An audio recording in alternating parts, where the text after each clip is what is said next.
Jangan lupa like, comment, and subscribe channel YouTube TVRI Bengkulu dan nyalakan lonceng notifikasinya.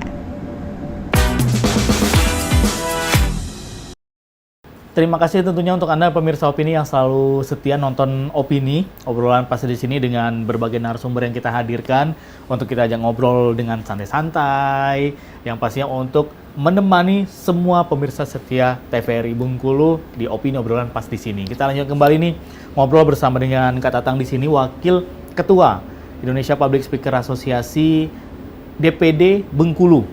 Nah, Dewan Perwakilan Daerah untuk Bengkulu. Nah, kita lanjut kembali nih Kak Tatang, untuk di IPSA sendiri, tadi kan sudah kita berbicara untuk jembatannya untuk masuk ke ranah pemerintahan. Ternyata kan pinternya dari ketua IPSA ini untuk mencari anggotanya, mengajak anggota dari berbagai macam background dan juga latar belakang pekerjaan. Di ranah pemerintah ada, swasta juga ada gitu. Yeah. Nah, untuk pelatihan-pelatihan, untuk ke eksternal di luar pemerintah, nah ini seperti apa untuk kegiatan dari IPSA sendiri? Ya, IPSA sudah tahun kemarin ya, kita sudah melaksanakan berbagai kegiatan ya. Pertama, pelatihan public speaking dan keprotokolan. Itu ada 2 tingkat SMA ya. Oke. SMA 3 Kota Bengkulu, kemudian di SMA Negeri 5 Kota Bengkulu. Bahkan SMA-SMA lain ini ada yang cemburu nih. Kapan nih IPSA nih bekerja sama, berkolaborasi nih dengan SMA di Kota Bengkulu, bahkan di kabupaten kota yang juga minta atau menantang IPSA untuk hadir di kabupaten kota. Ya, karena memang keterbatasan juga anggaran juga ya. Karena dengan ini juga harus mempengaruhi juga nyangkut anggaran juga ya. Jadi akhirnya kita baru tahap pemula nih di 2 SMA itu. Nah, kemudian juga kita melaksanakan membantu dalam proses pemilu ya, dan pilkada. IPSA juga berkolaborasi nih dengan KPU untuk melaksanakan kegiatan sosialisasi kepada masyarakat, tokoh agama, tokoh masyarakat ya, dalam melaksanakan proses suksesnya pilkada di Bengkulu Selatan waktu itu juga, dan di Kota Bengkulu juga. Artinya IPSA sudah hadir ya, sudah hadir bersama-sama pemerintah. IPSA juga hadir bersama-sama tokoh agama, tokoh masyarakat. Bahkan kemarin kita juga adakan IPSA dengan para lanjut usia. Untuk melaksanakan kegiatan aksi peduli. Sudah banyak terobosan-terobosan IPSA dalam membantu pemerintah. Dan insya Allah tahun 2005 ini dengan pemerintahan baru, Bapak Helmi Hasan, Gubernur Bengkulu, Bapak Deddy Wahyudi selaku Wali Kota Bengkulu, IPSA siap bersinergi. Siap berkolaborasi dalam menyukseskan program beliau, terutama dalam mencetak generasi penerus yang handal, proporsional, tentu siswa-siswi SMA yang bermartabat. Oke, jadi yang kemarin sekolah-sekolah request nih, ayo kami juga mau diajarkan seputar public speaking gitu ya. Jadi bisa nanti berkolaborasi juga dengan pemerintah, bisa juga nanti berkolaborasi dengan Dinas Kebudayaan, Pendidikan dan Kebudayaan ya. Oke. Ya. Benar, betul-betul. Jadi di semua ranah masuk gitu. Bukannya dari jajaran pemerintahan, entah itu desa atau juga kabupaten, tapi juga di anak-anak muda Bengkulu. Nah, kalau sejauh ini gimana nih Kak Tatang? Yang pernah Kak Tatang alami ngelihat respon terutama dari anak-anak muda nih. Begitu tahu, ada IPSA ini di Bengkulu, Indonesia Public Speaker Asosiasi gitu. Dan respon dari mereka seperti apa nih? Ya itu tadi, responnya sangat antusias, mereka apresiasi ya. Makanya Dewan Guru, beberapa wakil kepala sekolah bagi kesiswaan itu mengontak saya juga langsung, kenapa Pak nggak di SMA ini aja? Kenapa nggak di SMA itu aja kan? Saya bilang nanti kita bergantian programnya Bu, nanti kita akan laksanakan. Bahkan ada pihak-pihak ketiga sudah mengundang para pengurus IPSA untuk memberikan materi-materi terkait public speaking, terkait keprotokolan ya, banyak sekali. Dan juga IPSA juga mengajarkan bagaimana dalam hal berwirausaha dengan baik. Karena kebetulan kita kan di struktur organisasi IPSA juga ada juga dari yang berwirausaha yang hebat ya, yang bisa mengajarkan tata cara teknik-teknik yang berwirausaha. Kalau ingin menjadi seorang wirausaha dari mulai UMKM gitu, bagaimana caranya? Karena wirausaha itu tidak hanya mengandalkan skill dalam tata cara menambah daya tarik pembeli. Itu kan sudah dalam retorika berbicara menambah daya tarik pembeli, juga itu IPSA juga mengajarkan. Makanya di dalam public speaking itu sudah diajarkan bagaimana ketika menghadapi pedagang yang baik, menghadapi pembeli yang baik, sehingga daya minat pembeli itu wirausaha juga diajarkan. Makanya pelaku-pelaku dalam sasaran IPSA ini tidak hanya pelajar, pelaku-pelakunya sasaran yang kita ajari juga tidak hanya para tokoh agama, tokoh masyarakat, juga para pelaku-pelaku wirausaha dan UKM. Jadi mengajak para pemilik-pemilik usaha yang orang hanya beli maunya satu, akhirnya nanti belinya dua gitu. Karena apa? Rayuan orang IPSA. Rayuan benar. Siapa yang ngajarin IPSA kan? The power of public speaking. Itu nih. Jadi sangat besar karena memang public speaking itu sendiri luas ya cakupannya, tidak luas tidak sekali, kotak-kotak, dia tidak hanya untuk di pemerintahan, tidak hanya untuk di orang-orang yang wirausaha atau wira swasta gitu.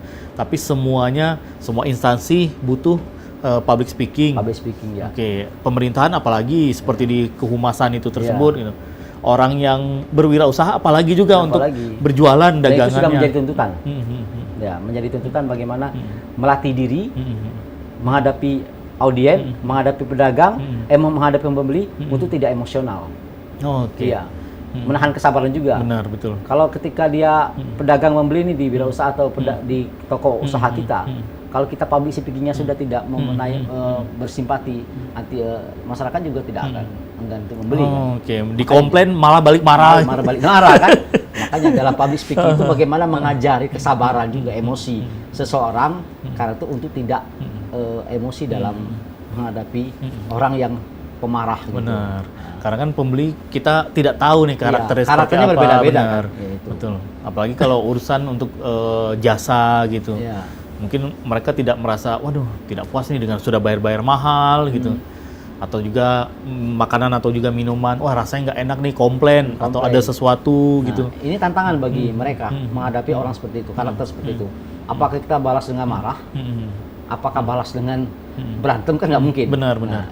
Betul. Itu juga harus dilatih dalam public speaking, melatih kesabaran kita lah. Nah, kalau untuk dari IPSA-nya sendiri nih, Kak Tatang, untuk merangkul anak-anak muda nih, apakah juga ada untuk program misalnya seperti tadi untuk perekrutan? Nah, perekrutan untuk anak-anak muda untuk dalam artian ya kampanye lah memperkenalkan IPSA itu tersebut gitu. Ya, IPSA sudah berkolaborasi bahkan sudah menandatangani MOU ya dengan Pemuda ISMI. Ya, Pemuda ISMI Oriel Bengkulu dengan KPID dalam memberikan terobosan-terobosan inovasi program ya untuk menambah atau memberikan edukasi kepada para pemuda-pemuda kita dalam bentuk kegiatan pelatihan public speaking, pelatihan keprotokolan ya, dan juga pelatihan yang bersifat positif. Di Pemuda ISMI Oriel Bengkulu itu juga itu ada program-program aksi peduli bagi kalangan muda untuk bagaimana melatih diri mereka ada aksi peduli kepada masyarakat, berjiwa sosial kepada masyarakat. IPSA siap, bahkan sudah hadir, telah melaksanakan kolaborasi. Nah, makanya kemarin 2 minggu yang lalu ya, 2 minggu yang lalu IPSA sudah menandatangani kerjasama itu dengan KPID dan Pemuda ISMI Oriel Bengkulu. Berarti ke pemerintahan pun juga bukan hanya ke pemerintah provinsi tapi juga ke seperti ke KPID. KPID gitu. Sudah bekerja sama, sudah menandatangani kerjasama ya. Nah, kalau untuk arahnya sendiri nih, Kak Tatang, untuk kerjasama antara kita IPSA dengan KPID ini arahnya nanti mau kemana ya? Tentang banyak kan edukasi ya. Memberikan pelatihan-pelatihan ya. Tidak hanya ke kalangan muda, saya sudah sampaikan tadi adalah memberikan pelatihan kepada pelajar, mahasiswa, dan juga para ibu-ibu lanjut usia. Bagaimana ibu-ibu lanjut usia pun kita berikan juga pemahaman tentang berretorika yang baik. Kan ibu lanjut usia ini jangan sampai dia hanya terkadang dia setelah pensiun mereka hanya di rumah. Bagaimana dia ngomong cucung. Bagaimana kita juga melatih mereka untuk beredukasi, berinovasi dalam masyarakat ya. Kadang-kadang ibu-ibu lanjut usia ini atau teman bapak-bapak ibu lanjut usia setelah pensiun ada yang terpilih menjadi ketua RT yang saya betul. Nah, tidak ada kegiatan lagi di kantor dia sudah terpilih jadi ketua RT. Tiba-tiba yang selama ini tidak bisa menjadi masa seremoni dia sudah memegang mikrofon oleh masyarakat. Kan bagaimana dia tidak bisa gemetaran lagi nih kan? Kita latih mereka untuk tampil pede, percaya diri. Gitu.